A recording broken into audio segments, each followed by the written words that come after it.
Welcome to next class of organic chemistry.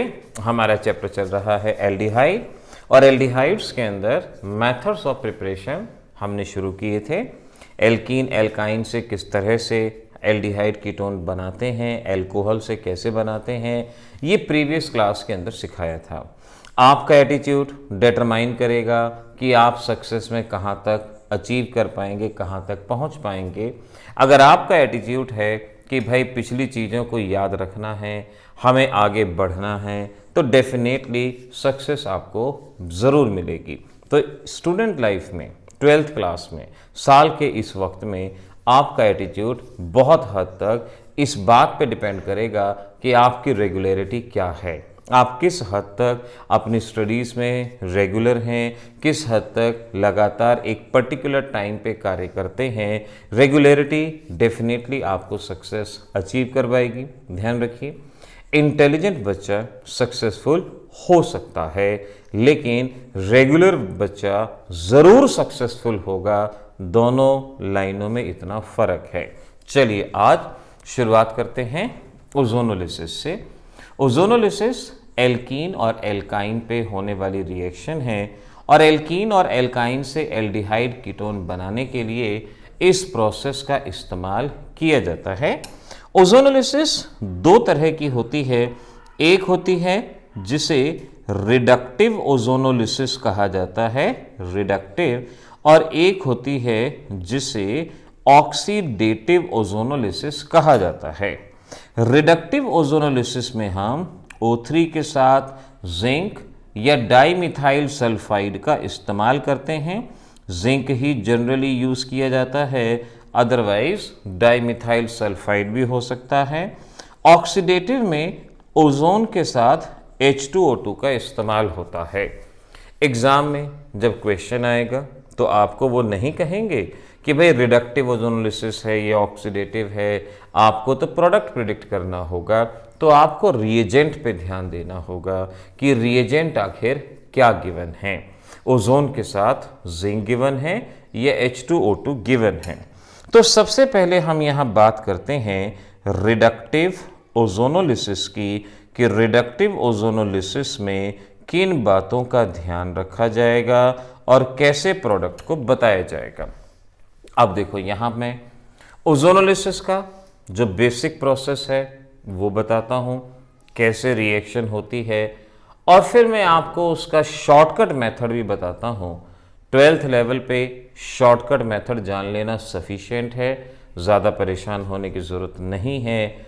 11th level में बेशक से हम उसे एक्चुअल स्टेप के थ्रू करते हैं, लेकिन 12th में आप बेशक से शॉर्टकट मेथड करें। पहले मैं एक्चुअल बताता हूँ कि आखिर ये रिएक्शन किस तरह से होती है। देखो ध्यान से समझना, मैं ये रिएक्शन एल्कीन पे कर रहा हूँ। सबसे पहले O3 इन CH2Cl2, सिर्फ O3 भी लिखा हो सकता है और सॉल्वेंट भी लिखा हो सकता है। सिर्फ O3 लिखा हो तो भी वही रिएक्शन दिखानी है, और CH2Cl2 लिखा हो तो भी वही रिएक्शन दिखानी है। अब ओजोनोलिसिस की खास बात है, रिएक्शन सिर्फ पाई बॉन्ड पे होगी। ध्यान रखना, सिर्फ पाई बॉन्ड पे, और जहां पाई बॉन्ड हैं वहां के दो बॉन्ड टूटेंगे। मेरी बात को लिख लेना, जहां पाई बॉन्ड है वहां के दो बॉन्ड टूटेंगे। यहां पाई बॉन्ड है और ये डबल बॉन्ड है, ये दोनों के दोनों बॉन्ड टूट जाएंगे, दोनों के दोनों, और 3 ऑक्सीजन यहां पे डिस्ट्रीब्यूट होंगे। कैसे होंगे ये मैं आपको सिखाता हूं, किस तरह से आपने इन ऑक्सीजन को डिस्ट्रीब्यूट करना है। ये पाई बॉन्ड थे, वहां के दो बॉन्ड टूट गए, 3 ऑक्सीजन हैं। एक ऑक्सीजन ऊपर लिखें और 2 ऑक्सीजन लोअर साइड लिखें। एक ऑक्सीजन ऊपर और 2 इधर, और इन्हें कार्बन से कनेक्ट कर दें। इस स्पीसीज को या इस तरह की स्पीसीज को ओजोनाइड कहा जाता है। ये ओजोनाइड यहाँ पर बनता है। तो 3 ऑक्सीजन, एक ऊपर 2 नीचे, या एक नीचे 2 ऊपर, बात एक ही है, कोई उसमें गड़बड़ नहीं है। ओजोनाइड के बारे में क्वेश्चन पूछते हैं क्या ये एक पेरोक्साइड है? अब पेरोक्साइड किसे कहते हैं? जहां ऑक्सीजन ऑक्सीजन में सिंगल बॉन्ड हो। अगर किसी कंपाउंड में ऑक्सीजन ऑक्सीजन में सिंगल बॉन्ड है तो उसे पेरोक्साइड कहते हैं। यहां आप देख सकते हैं कि ऑक्सीजन ऑक्सीजन में सिंगल बॉन्ड है, तो इसे पेरोक्साइड कहा जाएगा। ये एक पेरोक्साइड यहां पर कंसीडर किया जाएगा, इसको अंडरस्टैंड करो। तो इस तरह से ये ओजोनाइड फॉर्म हुआ। अगले स्टेप में जिंक हीटिंग या सिंपल जिंक हो या जिंक की जगह पे डाइमिथाइल सल्फाइड, दोनों में से कुछ भी यहां पर लिखा हो। अब यहां देखो स्प्लिटिंग किस तरह से होगी। वहां से जिंक आएगा और यहां से ऑक्सीजन आएगा। जिंक और ऑक्सीजन, ध्यान से, जिंक और ऑक्सीजन, ये ZNO यहां से बाहर जाएगा, जिंक ऑक्सीजन ZNO बाहर जाएगा। ये पेरोक्साइड का बॉन्ड टूटेगा। अब जो प्रोडक्ट बचा उसे वहां लिखना है। जिंक ऑक्सीजन बाहर गया, ये बॉन्ड टूटा। कार्बन की वैलेंसी, ऑक्सीजन की वैलेंसी, वैलेंसी पूरी करने के लिए यहां पाई बॉन्ड बनेगा। तो ये स्पीसीज देखो क्या बनेगी, जरा ध्यान से देखो कि यहां कार्बन का बॉन्ड टूटा, उसकी वैलेंसी बच गई, ऑक्सीजन का बॉन्ड टूटा, उसकी वैलेंसी बच गई, और ये कंबाइन हो गया और ये CH3CHO एल्डिहाइड बन गया। ऐसे ही यहां कार्बन का बॉन्ड टूटा, उसकी वैलेंसी बच गई, ऑक्सीजन का बॉन्ड टूटा, वैलेंसी पूरी करने के लिए पाई बॉन्ड, और इस तरह से दो मॉलिक्यूल एसिटाल्डिहाइड के यहां पर बनेंगे। चाहे स्ट्रक्चर के साथ लिखें चाहे ऐसे लिखें, ये आपके ऊपर डिपेंड करता है। तो रिडक्टिव ओजोनोलिसिस 2 स्टेप में इस तरह से शो किया जाता है। आप ओजोन लेते हैं, ऐसे रिएक्शन दिखाते हैं और आपका प्रोडक्ट यहां पर फॉर्म होता है। लेकिन 12th लेवल पे जरूरी नहीं है आप 2 स्टेप में करें। कॉम्पिटिटिव में तो वैसे भी कोई जरूरत नहीं होती। 12th लेवल पे आप इस रिएक्शन को 1 स्टेप में करना सीखो। देखो मैं सिखाता हूं। जैसे क्योंकि बड़ी बड़ी कन्वर्जन आएंगे तो वहां 2 स्टेप में करने से स्टेप्स बढ़ते हैं। ये मेरा रिएक्टेंट है, मैं क्या करता हूं, रिएजेंट यानी O3CH2Cl2 और वो है जिंक हीटिंग, दोनों को यहां पर मैं इकट्ठा लिख देता हूं। O3CH2Cl2 zinc heating, side product ZNO बाहर निकलता है, वो भी लिख दो, ZNO बाहर गए। ठीक है, अब क्या करो, देखो जहां पाई बॉन्ड है, जहां पाई बॉन्ड है वहां के 2 बॉन्ड टूटेंगे। 2 ही बॉन्ड हैं, दोनों को तोड़ दो। 2 बॉन्ड हैं, दोनों को तोड़ दो, और इस पे डबल बॉन्ड ऑक्सीजन, इस पे डबल बॉन्ड ऑक्सीजन, यहां डबल बॉन्ड ऑक्सीजन आ जाएगा और यहां डबल बॉन्ड ऑक्सीजन आ जाएगा, और इसे प्रोडक्ट में लिख दो। तो ये क्या बना, देखो ये बना CH3C डबल बॉन्ड OH, क्योंकि डबल बॉन्ड O यहां आएगा, डबल बॉन्ड O यहां आएगा, और ये क्या बनेगा, HC डबल बॉन्ड OCH3, दोनों के दोनों इथेनॉल बनेंगे। इन डबल बॉन्ड O को मैंने रफ में लिखा था, इनको हटा दो और ये आपके प्रोडक्ट बनके तैयार हो गए। ऊपर वाली रिएक्शन में भी यही बना और यहां भी यही बना। तो जहां पाई बॉन्ड है, डबल बॉन्ड तोड़ना है, यानी 2 बॉन्ड तोड़ने हैं, और इसकी जगह इस कार्बन पे डबल बॉन्ड O, इस पे डबल बॉन्ड O, और इस तरह से आपका प्रोडक्ट बनके तैयार हो जाएगा। अब अगर यही रिएक्शन मैं एल्काइन पे शो करने को कहूं, भाई एल्कीन पे तो हो गई, चलो एल्काइन पे भी तो करके दिखाओ, क्योंकि अभी मैंने कहा था कि ये एल्कीन और एल्काइन दोनों पे होने वाली रिएक्शन है। तो अब क्या करेंगे, देखो जरा अब क्या करेंगे, वही प्रोसीजर, पहले O3CH2Cl2 और फिर जिंक और साथ में हीटिंग, ऐसे लिख दिया। फिर मैंने क्या कहा, जहां पाई बॉन्ड है वहां के 2 बॉन्ड, यहां 3 बॉन्ड हैं, अब तीनों बॉन्ड नहीं तोड़ने, 2 बॉन्ड तोड़ने हैं। ये 2 बॉन्ड आपने यहां पर स्प्लिट कर दिए, 2 बॉन्ड तोड़ दिए, और इस कार्बन पे डबल बॉन्ड O, इस कार्बन पे डबल बॉन्ड O, और इस तरीके से CH3C double bond O, C double bond O CH3 butane 2,3 dione product बनेगा। तो जहां पाई बॉन्ड थे, 2 बॉन्ड तोड़े, double bond O, double bond O, और इस तरह से हम अपने प्रोडक्ट को यहां पर बना पाएंगे, समझ पाएंगे। कुछ इस तरह से ये बनता है। अगर एग्जाम में पजल करने के लिए आपको इस तरह से कोई रिएक्शन दे दी, देखो ये बड़ा रिएक्शन, बड़ा प्रोडक्ट ये दे दिया, और आपसे कहा भाई इसकी ओजोनोलिसिस पे बताओ क्या मिलेगा। पहले तो एक ही मल्टीपल बॉन्ड था, डबल था या ट्रिपल था, यहां तो 3 मल्टीपल बॉन्ड आ गए। क्या करें? कुछ नहीं, परेशान नहीं होना, सिंपल O3 CH2Cl2, क्योंकि 12th क्लास में ये लिबर्टी है हमारे पास, जितने ओजोन चाहिए उतने लो, जितने जिंक चाहिए उतने लो। 3 जगह रिएक्शन हो रही है तो चाहो तो माइनस थ्राइस ZnO दिखा सकते हो। जैसे यहाँ एक जगह हुई तो माइनस ZnO शो कर सकते हो, 3 जगह होनी है तो माइनस थ्राइस ZnO। अब मेरी वही बात याद रखो, जहां पाई बॉन्ड है वहां के 2 बॉन्ड, यहां 2 ही बॉन्ड है, दोनों तोड़ दो। यहां 3 बॉन्ड हैं तो 2 बॉन्ड तोड़ो, वहां 2 बॉन्ड हैं, दोनों तोड़ो। और हर कार्बन पे, अभी रफ में लिखते हैं, double bond O, double bond O, जिस पे भी बॉन्ड टूटा है हर एक पे डबल बॉन्ड O। अब इन्हें समेट के लिख दो, देखो क्या बनता है, ट्राई करें। चलो पहला देखो CH3CHO, so first product will be ethanol CH3CHO, bond टूट गया, ये CHO है, C डबल बॉन्ड O, और इसके बाद सिंगल बॉन्ड, यहां C डबल बॉन्ड O, फिर ये single bond C double bond O, और फिर लास्ट में C डबल बॉन्ड OH। इनको लिख के देखोगे तो ज्यादा बेहतर, क्योंकि खुद अपने हाथ से पता होगा ना कितने ऑक्सीजन कहां आए हैं। और लास्ट में again HC double bond OCH3, तो ये प्रोडक्ट मिलेंगे। मल्टीपल चॉइस में क्वेश्चन आ जाएगा, इनमें से कौन सा प्रोडक्ट इसकी ओजोनोलिसिस पे नहीं मिलेगा। कोई भी कंपाउंड इस तरह का आपको दिया जा सकता है, आप इसी मेथड को फॉलो करेंगे।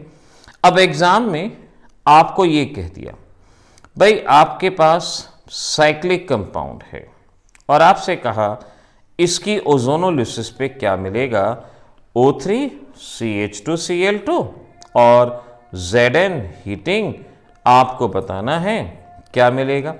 तो बस क्या करो, यही मेथड जो मैंने आपको बताया। कई बार बॉन्ड लाइन नोटेशन की वजह से गड़बड़ी होती है, आप इसे नॉर्मल फॉर्म में लिख लो, डायरेक्ट कर सकते हो, डायरेक्ट करो, कोई प्रॉब्लम नहीं, आप टोटली फ्री हो इस चीज के लिए। जैसे मैं अगर इसको नॉर्मल लिखूं तो ये है CH double bond CH CH2, carbon की वैलेंसी का ध्यान रखो, बस कार्बन की वैलेंसी डिस्टर्ब नहीं होनी चाहिए। ये कंपाउंड ये रहा हमारे पास, इस तरह से ये हमने लिखा, और इस पे क्या करना है, ozonolysis O3 CH2Cl2, zinc heating ये करना है। तो क्या करेंगे, जहां पाई बॉन्ड वहां के 2 बॉन्ड, ये रहा पाई, अगर पाई बॉन्ड नहीं है ना तो रिएक्शन नहीं होगी। पाई बॉन्ड पे पाई बॉन्ड, यहां के 2 बॉन्ड, और रफ में यहां डबल बॉन्ड हो और यहां डबल बॉन्ड हो। चाहे तो इसी शेप में लिख दो, जैसे C डबल बॉन्ड OH, ये वाला कार्बन, ये इसके बाद CH2, फिर CH2 CH2 CH2, और ये क्या बचा, C डबल बॉन्ड OH, ऐसे बचा। या कंडेंस कर सकते हो, ऊपर वाला CHO लिख दिया। अब कितने CH2 हैं, 1 2 3 4, चारों CH2 को इकट्ठा लिख दो, CH2 होल 4, और यहां C डबल बॉन्ड OH, आपकी मर्जी, चाहे ऐसे लिखो चाहे ऐसे लिखो, बस रिएक्शन आपसे जरूर होनी चाहिए, ये आपको यहां पर ध्यान रखना। अब मैं होमवर्क में आपको क्वेश्चन दे रहा हूं जो आपने मुझे व्हाट्सएप पे बताने हैं। आपने बताना है बेंजीन की ओजोनोलिसिस, जो स्ट्रक्चर में दे रहा हूं ओजोनोलिसिस के रिएजेंट अपने आप सिलेक्ट करेंगे। बेंजीन हुआ और उसके अलावा ये कंपाउंड है जहां 3 मिथाइल ग्रुप हैं, इसके बारे में भी इसकी ओजोनोलिसिस पे क्या मिल रहा है ये आप लिखोगे। एक कागज पे बड़ा बड़ा स्ट्रक्चर बना लेना, पाई बॉन्ड तोड़ना, डबल बॉन्ड हो, हर पाई बॉन्ड पे रिएक्शन, और फिर प्रोडक्ट लिखना, क्या प्रोडक्ट बनता है। बहुत बहुत आसानी से ये आपसे प्रोडक्ट बनेंगे, किसी भी तरह से कोई समस्या नहीं आएगी। एक और यहाँ पर लिख लो, इस पे भी करके देख लेना क्या बनता है, और व्हाट्सएप पे मुझे ज़रूर बता देना, क्योंकि मैंने इजीएस्ट मेथड बताया। ऐसा हो ही नहीं सकता कि ये किसी बच्चे से सॉल्व ना हो, क्योंकि आपने सिंपल बॉन्ड लाइन नोटेशन हटा के CH डबल बॉन्ड CH और फिर पाई बॉन्ड तोड़ के डबल बॉन्ड हो और वहां लिखना है क्या बनेगा, ये आपने मुझे यहां शो करना है, बताना है। ये था हमारा रिडक्टिव ओजोनोलिसिस। रिडक्टिव। अब ऑक्सीडेटिव, वो भी सीख लो। Oxidative ozonolysis. ऑक्सीडेटिव ओजोनोलिसिस भी बिल्कुल रिडक्टिव की जगह है। ये बोर्ड में नहीं है, ये कॉम्पिटिटिव में है। बिल्कुल रिडक्टिव की जगह तरह है, सेम आपने बिल्कुल वैसे ही करना है। बस ये ध्यान रखना कि जहां कहीं अगर एल्डिहाइड बनता है, आपने एल्डिहाइड का हाइड्रोजन हटा के उसकी जगह OH लगा देना है और एल्डिहाइड को कार्बोक्सिलिक एसिड में बदल देना है। बस ये ध्यान रखना। रिएक्शन करना बिल्कुल वही शॉर्टकट मेथड से। प्रोडक्ट में अगर कहीं एल्डिहाइड बना है तो उसको हटा के कार्बोक्सिलिक एसिड बना देना।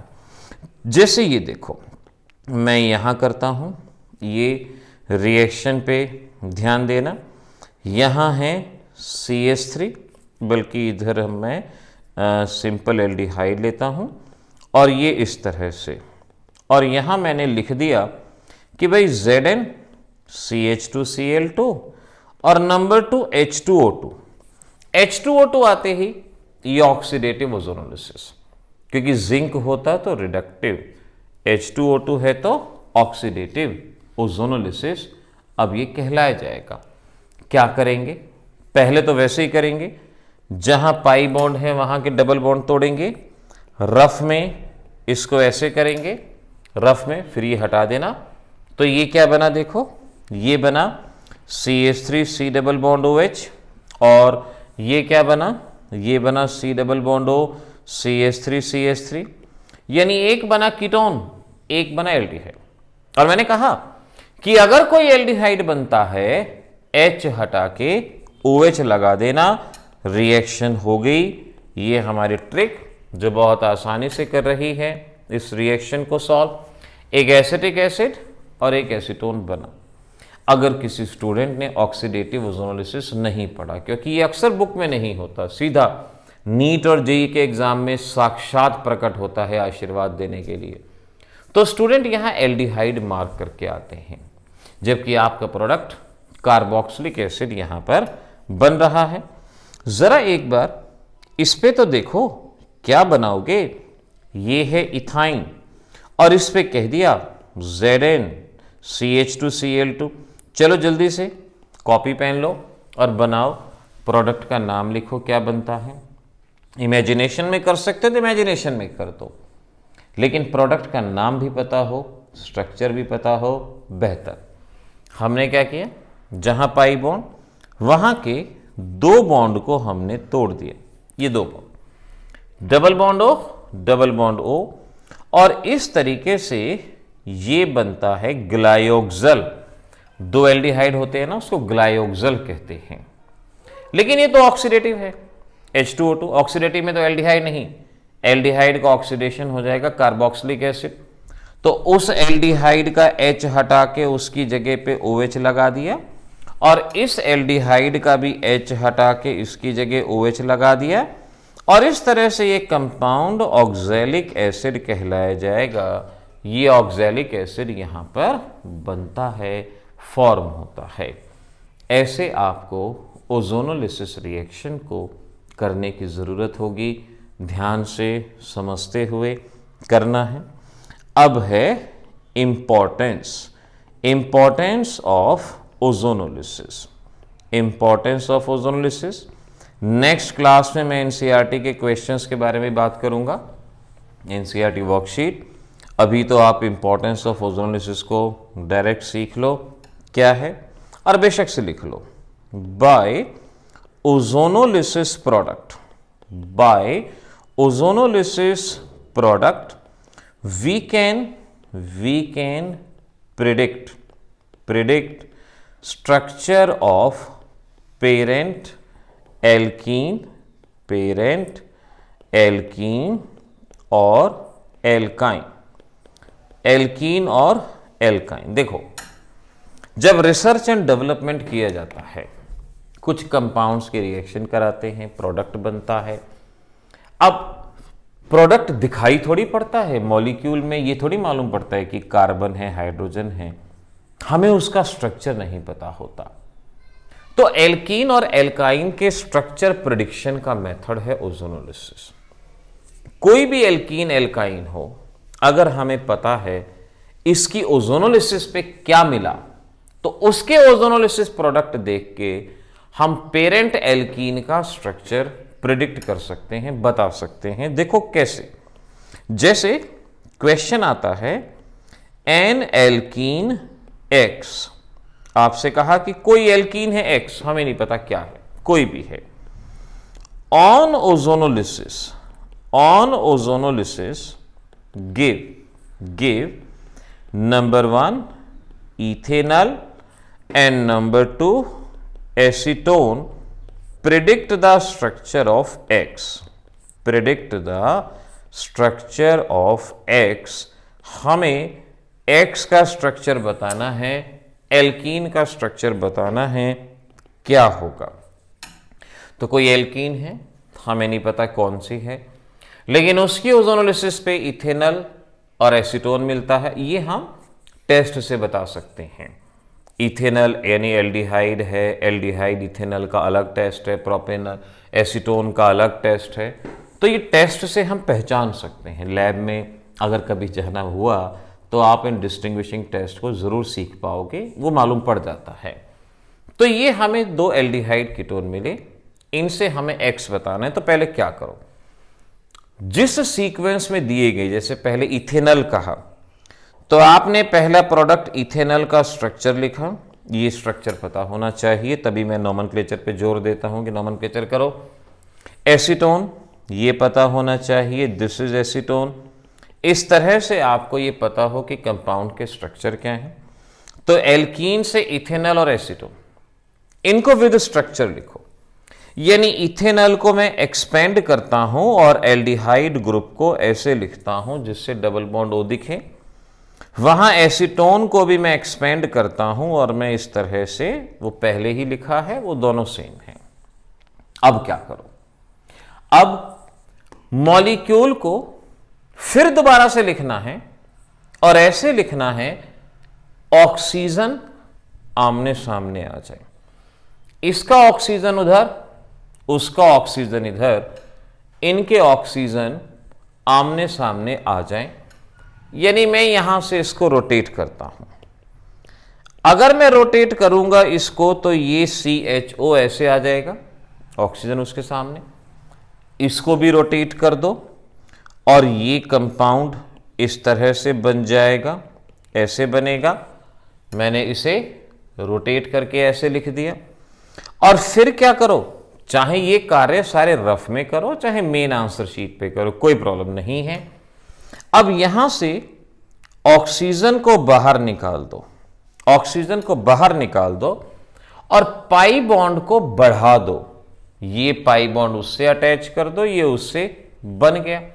तो देखो ये क्या बनेगा, CH3, ये CH, डबल बॉन्ड एक्सटेंड हो गया यहां तक, इसके नीचे CH3, इसके नीचे CH3, और ये हमारा फाइनल स्ट्रक्चर, यानी जो X बताना था, जो एल्कीन थी जिससे ये मिले, वो जवाब ये है कि जब इसकी ओजोनोलिसिस की जाएगी तो हमें इथेनॉल और एसीटोन बनेगा। कंफर्म करने के लिए दोबारा से ओजोनोलिसिस करके देख लो, देन यू विल फाइंड कि आपके यही स्ट्रक्चर यहां पर बनेंगे, यही फॉर्म होंगे, बिल्कुल इस तरह से। एक और क्वेश्चन कर लेते हैं, ट्राई आप कर लेना। एक और क्वेश्चन, एन एल्कीन वाई, अब वाई ले लो, Y on ozonolysis give, ozonolysis पे मिलता है number 1 methanal, number 2 butane 2,3 dione, तभी नोमेनक्लेचर की जरूरत है बेटा, और लास्ट में इथेनल। आपको स्ट्रक्चर बताना है, what is the structure of Y, ये आपको बताना है, स्ट्रक्चर ऑफ वाई। तो अगर खुद के स्किल्स शो करना चाहते हो तो वीडियो पॉज करके कर दो इसको सॉल्व। स्ट्रक्चर अगर पता होंगे तो आप हर हालत में इसको सॉल्व कर सकते हो, और अगर नहीं पता तो सीख लो, मैं सिखाता हूं। पहला बना मीथेनल, मीथेनल यानी HCHO, मीथेनल, मीठा रहे ना एक कार्बन। ब्यूटेन 2,3 डायोन, अब ब्यूटेन 2,3 डायोन तो ये होगा इथेनॉल, ये होगा इस तरह से। ये तीनों के स्ट्रक्चर पता हो, फिर इनको डबल बॉन्ड वाले स्ट्रक्चर में लिखो। ये है मीथेनॉल, और यहां ये तो ऑलरेडी स्ट्रक्चर में लिखा ही हुआ है, तो इसको दोबारा से, इथेनॉल को भी CH3CHO, बल्कि मैं इसको उल्टा करके लिख दूं तो आगे समझने में आसानी होगी, CH3CHO ऐसे लिखा। फिर मैंने कहा था मॉलिक्यूल को दोबारा से ऐसे लिखो कि ऑक्सीजन आमने सामने, ये ऑक्सीजन और ये ऑक्सीजन आमने सामने, ये ऑक्सीजन और वो ऑक्सीजन आमने सामने। कैसे? इसको रोटेट करूंगा तो ये HC डबल बॉन्ड OH, ये ऐसे हो जाएगा। अच्छा यहां देखो, इसको रोटेट करूंगा, C double bond O CH3, ये CH3 नीचे आ गया, C double bond O CH3, तो मैंने ये ऑक्सीजन इसके सामने, वो उसके सामने, और वहां पर जब मॉलिक्यूल लिखेंगे तो C double bond OH CH3, बस ऑक्सीजन आमने सामने, ये कंसेप्ट हमें ध्यान रखना है। अब क्या करना बताया था?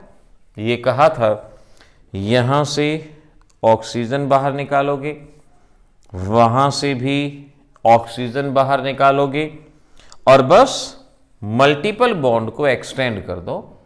ये डबल बॉन्ड इससे कनेक्ट, वो डबल बॉन्ड उससे कनेक्ट, तो देखो क्या बना, CH2, ये है CH2, ये डबल बॉन्ड, सो डबल बॉन्ड कार्बन, और कार्बन के नीचे CH3, single bond carbon CH3, और डबल बॉन्ड CH3, ये हमारे पास कंपाउंड बन रहा है।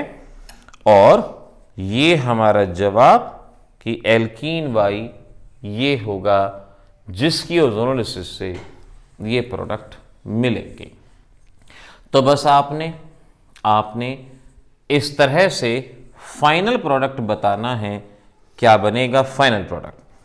अब होमवर्क में एक और क्वेश्चन, एक और, गिव द स्ट्रक्चर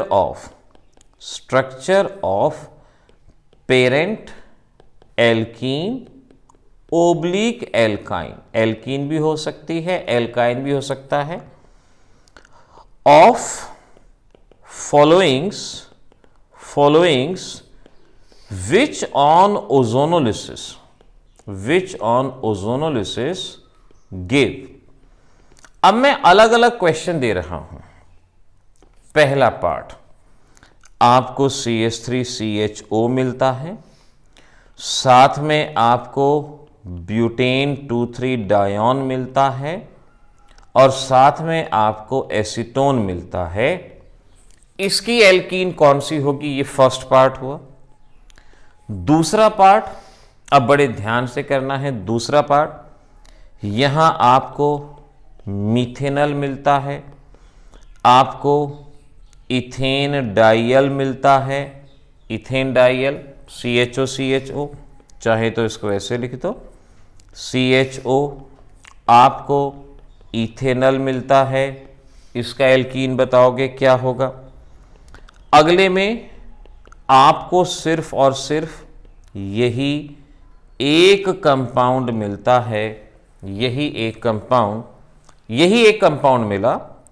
ऐसे ही आपको सिर्फ यही एक कंपाउंड मिला।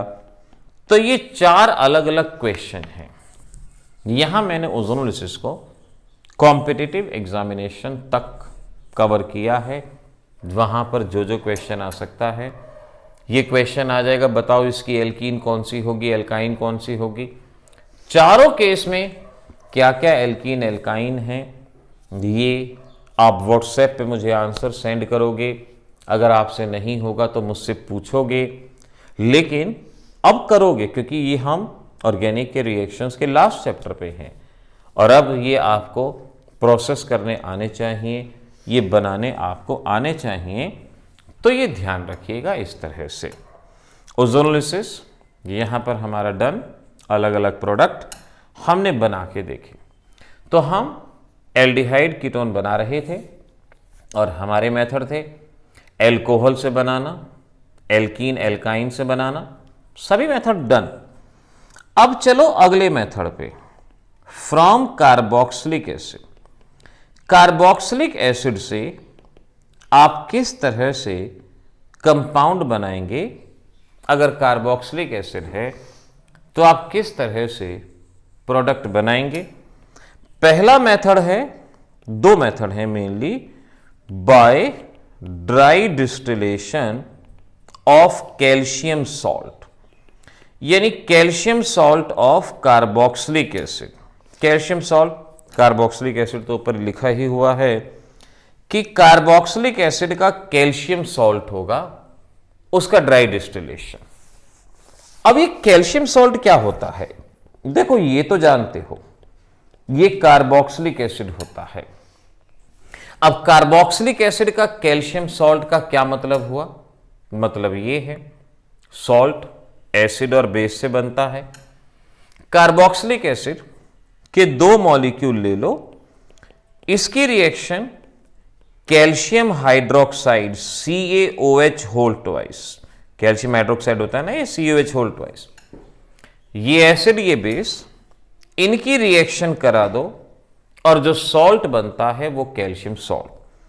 यानी यहां से वाटर बाहर गया, यहां से वाटर बाहर गया और ये एक्सटेंड कर दो, ये होता है कैल्शियम सॉल्ट, इसे कहते हैं ये calcium salt of carboxylic acid, ये कहा जाता है। शॉर्ट में आप इसे ऐसे भी लिख सकते हो, RCOO 2 बार हैं तो 2 बार कैल्शियम, तो कैल्शियम सॉल्ट इस तरह से लिखा जाता है। अगर आप यहां पर कार्बोक्सिलिक एसिड, एसिटिक एसिड ले रहे हैं CH3COH, तो वो जो बनेगा प्रोडक्ट वो होगा calcium salt of acetic acid, जिसे इन 2 मेथड से रिप्रेजेंट कर सकते हैं। Calcium salt of acetic acid ऐसे लिखो चाहे वैसे लिखो। अगर कहें calcium salt of methanoic acid, तो यहां मिथेनोइक एसिड ले लोगे, यहां हाइड्रोजन, मिथेनोइक एसिड यही होता है ना, HCOH, फॉर्मिक एसिड भी कहते हैं, मिथेनोइक एसिड भी कहते हैं। Calcium salt of formic acid बनाना है तो बस वहां मिथाइल की जगह हाइड्रोजन हो जाएगा और ये calcium salt of methanoic acid या calcium salt of formic acid, अगर कहें calcium salt of propanoic acid, तो यहां CH2CH3 लगा दो, प्रोपेनोइक एसिड उससे बनेगा calcium salt of propanoic acid. तो ये कैल्शियम सॉल्ट होता है, ये मैंने बताया कि कैल्शियम सॉल्ट ऐसे होता है। क्वेश्चन में कहते हैं calcium salt of ethanoic acid, तो आप इथेनोइक एसिड का ही लेंगे, मिथेनोइक कहते हैं तो मिथेनोइक लेंगे, वो आपके ऊपर डिपेंड है। तो रिएक्शन अभी शुरू नहीं हुई, ये तो एक इंट्रोडक्शन था कि क्या होता है calcium salt of ethanoic acid. Now let calcium salt of ethanoic acid आप लेते हैं, उसका ड्राई डिस्टिलेशन आपको करना है। एग्जाम में क्वेश्चन आएगा what happen when calcium salt of ethanoic acid, इसे कहेंगे कैल्शियम सॉल्ट ऑफ इथेनोइक या calcium salt of acetic acid, बात एक ही है। इसके ड्राई डिस्टिलेशन पे क्या बनेगा ये आपसे पूछते हैं, ड्राई डिस्टिलेशन पे क्या बनेगा। अब ताकि क्वेश्चन में गलती ना हो, ये क्वेश्चन करना मैं आपको दो तरीके से सिखाता हूं, दो तरीके से, ताकि गलती ना हो। अपने आप मालूम पड़ जाएगा कि आपने कौन से तरीके से करना है, लेकिन सीखने आपको दोनों ही मेथड हैं। पहला मेथड, मैं दो मॉलिक्यूल लूंगा, एक मॉलिक्यूल ये लिया, इसी का दूसरा मॉलिक्यूल, और दूसरा मेथड मैं एक ही मॉलिक्यूल पे रिएक्शन को करके दिखाऊंगा। तो आपको दोनों मेथड आने चाहिए, दोनों सीखने हैं, दोनों जरूरी हैं। क्यों जरूरी है, धीरे धीरे मालूम पड़ जाएगा। Calcium salt of acetic acid, इसी की मिरर इमेज लिख दो, मिरर इमेज, यानी इसी मॉलिक्यूल को सामने ऐसे लिख दो जैसे इसकी इमेज बन रही है, ये लिख दिया, ये लिख दिया। ड्राई डिस्टिलेशन, ये हमने कह दिया, पर्टिकुलर शब्द आता है ड्राई डिस्टिलेशन, ये लिख दिया। तो जो कंपाउंड दिया था उसी के सामने, उसी की मिरर इमेज, कैल्शियम के सामने कैल्शियम सोन, ये लिख दिया। अब क्या करो, कार्बोनिल के, ये carbonyl group, carbonyl group, carbonyl group, carbonyl group, carbonyl के राइट हैंड साइड का बॉन्ड तोड़ो, कार्बोनिल के राइट हैंड साइड का बॉन्ड तोड़ो। कार्बोनिल का राइट हैंड साइड ये बॉन्ड तोड़ा, कार्बोनिल का राइट हैंड साइड ये बॉन्ड तोड़ा, कार्बोनिल के राइट हैंड साइड का बॉन्ड तोड़ा। ये पोर्शन यहां से बाहर निकाल दो, ये पोर्शन यहां से बाहर निकाल दो। कार्बोनिल के राइट हैंड साइड का बॉन्ड तोड़ा, राइट हैंड साइड का बॉन्ड तोड़ा, तो देखो क्या क्या बाहर गया, एक कैल्शियम, एक कैल्शियम, एक और कैल्शियम, दो कैल्शियम, एक कार्बन, एक और कार्बन, एक कार्बन, एक और कार्बन। कितने ऑक्सीजन हैं, 1 2 3 4 5 6, 6 ऑक्सीजन हैं, 3 ऊपर लिख दो, 3 नीचे, यानी 2 कैल्शियम कार्बोनेट बाहर गए। CaCO3, 2 कैल्शियम लिखे अलग, 2 कार्बन लिखे, 6 ऑक्सीजन है, 3 इधर 3 इधर, 2 कैल्शियम कार्बोनेट बाहर गए।